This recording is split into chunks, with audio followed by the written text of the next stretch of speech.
de la actividad 10, que contiene el tema que es el contrato de hipoteca, contrato de transacción y contrato de compromiso arbitral.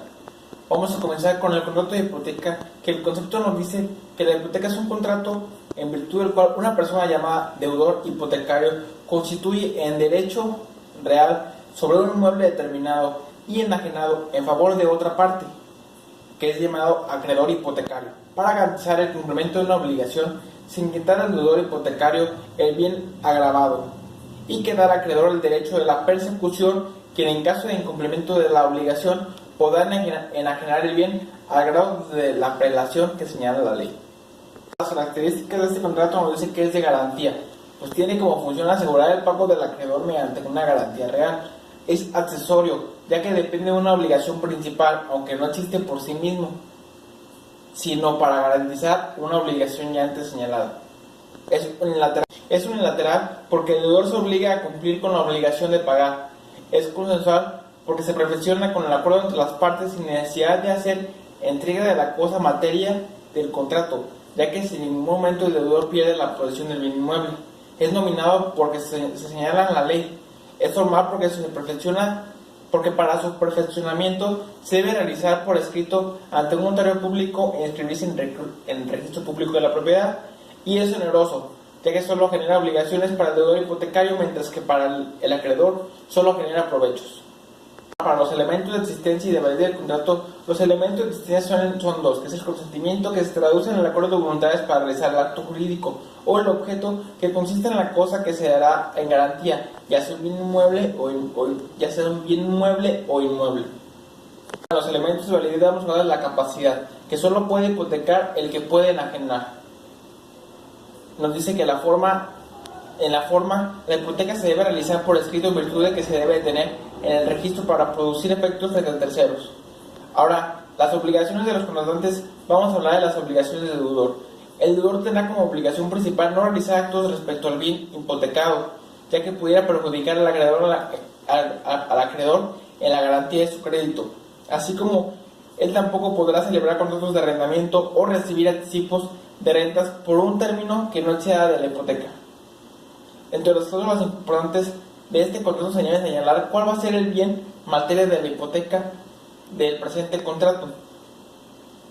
Ahora, en las causas de revisión y terminación del contrato pueden ser por las siguientes: porque se pague la hipoteca, porque la garantía hipotecaria se destituya o se extinga, porque se extinga el bien hipotecado o porque se expropie el bien hipotecado por alguna de las causas de utilidad pública.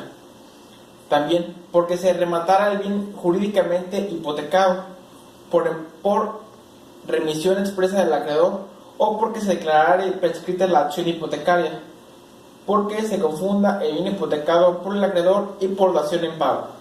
Ahora, la elaboración, redacción e interpretación del contrato nos dice que la hipoteca debe constar y estar inscrita en el registro público de la propiedad para que surta efectos contra los terceros, y la redacción del contrato de la hipoteca es formal, por lo que se debe constar y estar elaborada por escrito y se debe de interpretar de una manera clara y precisa.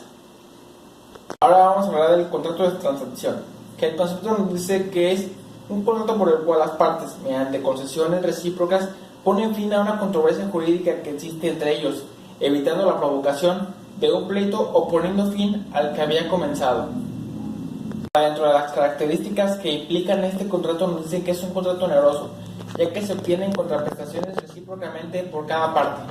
También es un contrato bilateral, ya que se establecen obligaciones para ambas partes, y es un contrato consensual, ya que se perfecciona por el mero consentimiento de ambas partes.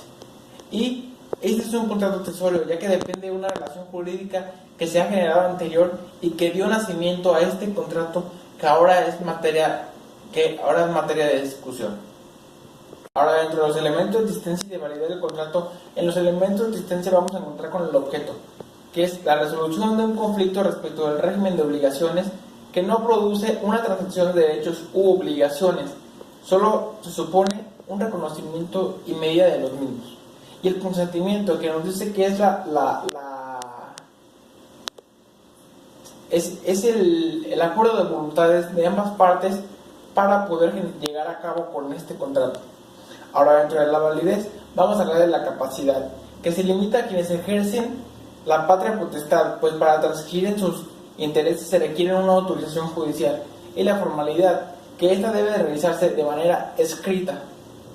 Ahora, dentro de las obligaciones de los contratantes, vamos a hablar que la transacción tiene la misma eficacia y autoridad que la cosa juzgada. Como sabemos, la cosa juzgada es algo que ya no puede ser modificado o es algo que durante un lapso de tiempo no se recurrió y está sujeto a solicitar la nulidad o la rescisión.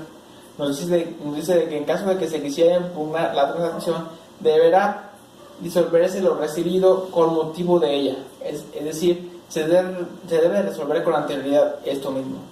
En el contrato de transacción no se transmiten los derechos, sino únicamente se declaran o reconocen. No se obliga a garantizar los derechos reconocidos, y si se descubrieren nuevos documentos, estos no anularán la transacción si se hizo de buena fe.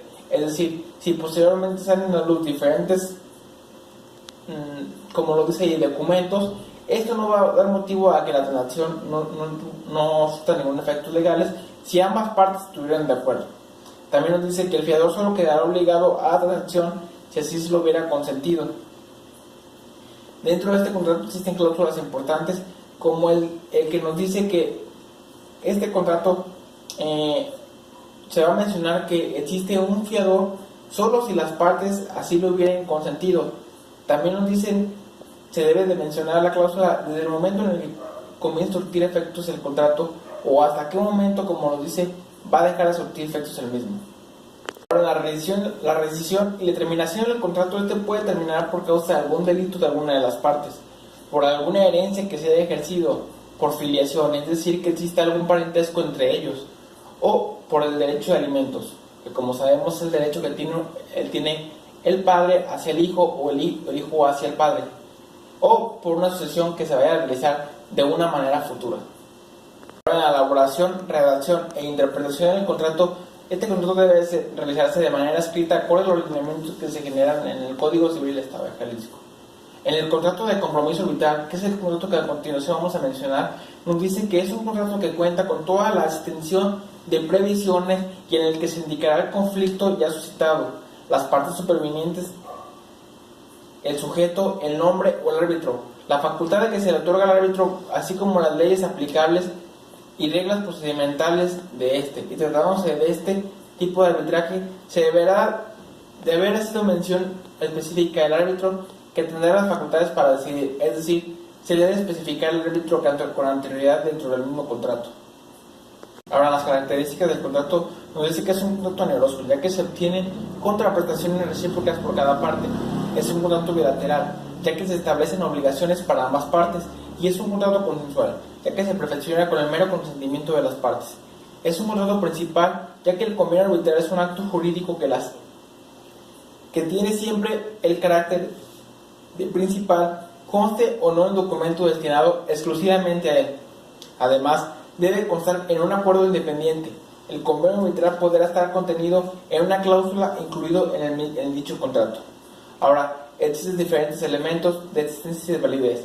Los elementos de existencia, el primero es el objeto, que es la resolución de un conflicto respecto al régimen de obligaciones, ya que no produce una transacción de derechos y obligaciones, sino solo supone un acto jurídico. También los elementos de validez, vamos a hablar de la capacidad, que ambas partes deben de ser mayores de edad, y en la formalidad es que debe de realizarse por escrito.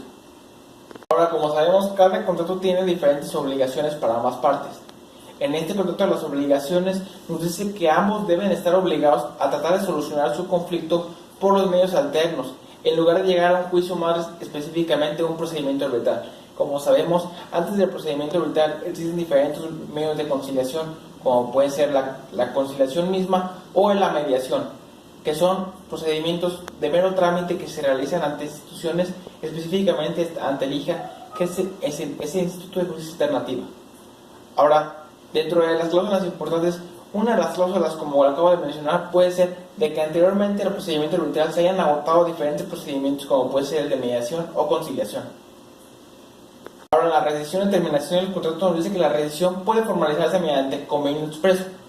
Puede producirse también cuando una de las partes recurre a la jurisdicción ordinaria y la otra la opone excepción del convenio arbitral. Como sabemos, a eso se refiere a que una de las partes ejerza su acción por medio de una demanda y la demandada, por medio de la condición de la demanda, oponga esa excepción. En la elaboración y redacción e interpretación del contrato, la elaboración debe realizarse de una manera escrita, pues debe de constar en un documento que existe un compromiso arbitral a realizarse antes de acudir a los juzgados. Y ese debe estar acorde a lo pegado en el artículo, en los artículos establecidos en el Código Civil del Estado de Jalisco. Es con esto que terminamos estos 3 contratos que ya fueron explicados anteriormente.